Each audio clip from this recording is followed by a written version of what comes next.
BSVS आपकी आवाज में फिर से मैं आप सभी का एक बार स्वागत करता हूं। तो आज मैं मुंबई के विद्या विहार में CA किशोरी बिन जी के ऑफिस में बिन समाज विकास संघ का केंद्रीय कमेटी की बैठक है, जिसमें सोनम केवट जी का स्वागत किया जाएगा। आइए मैं इन सबसे मिलाता हूँ। बोलते जैसा कि मैंने आप सभी को बताया कि बिन समाज से अपनी एक बेटी बहन है जो विश्वविख्यात में अपना नाम दर्ज करा है योगा से लेके। आइए मैं मिलाता हूँ सोनम केवट जी। सोनम केवट जी, सबसे पहले मैं आपका BSVS आपकी आवाज में आपका स्वागत करता हूँ। तो मैं ये जानना चाहता हूँ कि आपने जो इस चीज को दिमाग में कैसे लाया, कब आया आपको ये सब चीजें करने की? सबसे पहले मुझे आपके चैनल पर बुलाने के लिए धन्यवाद। योगा मेरे लिए एक मेंटल हेल्थ और फिजिकल हेल्थ के में योगा बहुत जरूरी है। मेरा ये मानना था कि योगा ही है जिससे कि हम सभी को, क्योंकि आजकल क्या लोग फिटनेस के लिए बहुत सारे स्ट्रीम देखते हैं, कोई जिम चुनता है, कोई कुछ। तो मेरे लिए माइंड में था योगा एक ऐसी चीज जिससे कभी मैं कुछ प्रॉब्लम ना हो। तो मैंने ऐसे यूट्यूब पे कुछ वीडियो देखा जो कि योगा का था, कुछ गर्ल्स का परफॉर्मेंस था और वो बहुत अट्रैक्टिव था। तो मेरे माइंड में था कि मैं योगा के लिए शायद हो सके कुछ करूँ। तो मैं भांडुप में रहती थी उस वक्त, और मैं भांडुप में एक इंस्टीट्यूट में गई और मैंने उनसे बोला कि मुझे योगा सीखना है। वो टाइम उन्होंने बोला कि आपका एज जो है 24 है और 24 की एज में योगा सीखना पॉसिबल नहीं है, क्योंकि मैंने जो उनको पोस्टर दिखाया तो बहुत एडवांस थे। तो बोला कि बच्चों को हम सिखा सकते हैं पर आपका एज इतना हो गया है तो हम आपको नहीं सिखा सकते।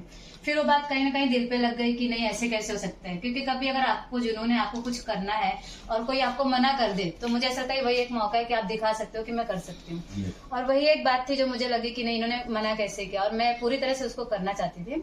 फिर मैंने यूट्यूब से कुछ वीडियोस निकाले, वीडियोस सेव किया, और मैं भांडुप में रहती थी तो वहां पे एक गार्डन में जाकर योगा सीखना शुरू किया।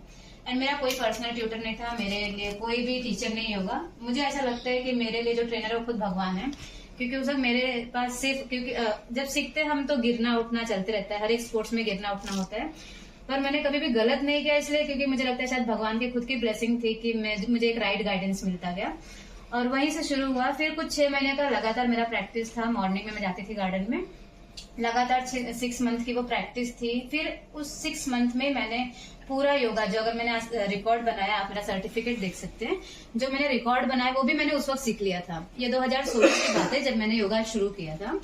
और वो 6 मंथ मैंने बहुत सारे जो एडवांस योगा है वो भी मैंने पोस्टर एक्वायर कर लिए थे अपने इस पे। फिर धीरे धीरे कहीं ना कहीं वो योगा, और उस वक्त ऐसा था कि मैंने वो 6 मंथ में पूरा जो योगा कर लिया। और मैंने जितना भी वीडियो मैंने कराटे भी शुरू किया, और कराटे में भी मैं अभी ब्लैक बेल्ट हूँ। मैं कराटे भी सिखाती हूँ बच्चों को, मैं योगा भी सिखाती हूँ।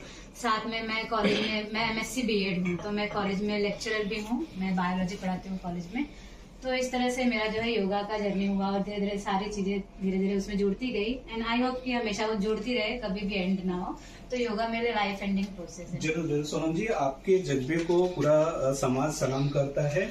तो कहीं बहुत सारी आपको यहाँ तक पहुँचने के लिए बहुत सारी अड़चने हैं, वाकई कहीं कहीं लक्ष्य पे अगर पहुँचना है तो बहुत सारी मेहनत करनी पड़ती है। आपने उस मेहनत किया और लक्ष्य हासिल किया।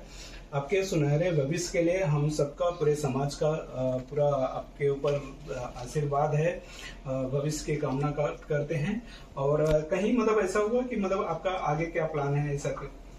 आगे प्लान, क्योंकि मुझे ऐसा लगता है प्लान के हिसाब से जिंदगी कभी नहीं चलती है। हम प्लान करते हैं, कुछ होता कुछ है, बट डेफिनेटली प्लान है मेरा स्पोर्ट्स को लेकर। प्लान है कि मुझे स्पोर्ट्स में ही रहना है, योगा एंड मार्शल आर्ट। मैंने योगा के साथ में मल्लखम्ब किया हुआ है। लोगों को मल्लखम्ब के बारे में पता नहीं है। मल्लखम्ब एक होता है एक तरह से पोल, उसके ऊपर योगा करते हैं, और एक रस्सी है जो हैंगिंग होती है, लटकती रहती है, उस पर हम योगा करते हैं।